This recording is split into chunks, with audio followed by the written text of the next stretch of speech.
I'm Tristan Danner with the University of West Florida, a student of public history in the graduate program there. And this here is the grave of Johanna Stokes and Frank Stokes. Frank Stokes was born December 8th, 1895, and died that same year, only 5 days later.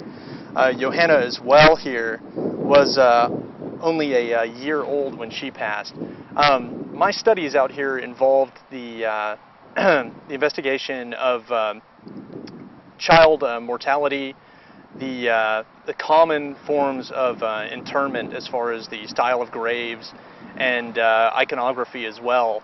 And I started with a gravestone in 1802, which had a bed-style layout, and went from there into the late 20th century as far as my study group of graves that involved 80 different sites. This site here is pretty much what you'll see with many memorial style sites in the late 19th century to the early 20th century. It was popular during that period to use sculptures to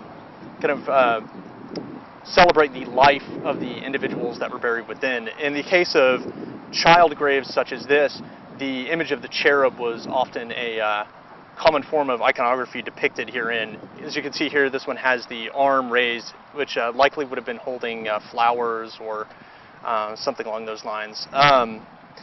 This grave here is for two different children, and many of these more elaborate graves, such as this one here, often did involve burial of several individuals.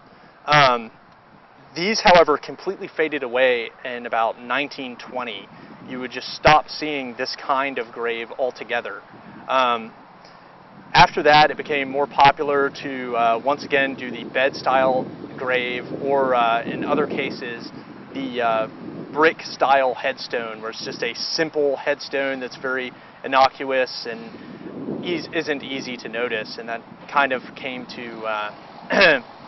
about when society began to remove death from their lives to a certain extent, and people didn't so much want to see tombstones as you would have at this, where you have these big like memorials and whatnot to celebrate that person. The newer tombstones, they're very low to the ground and very compact. Also, as saving space was a big part of that.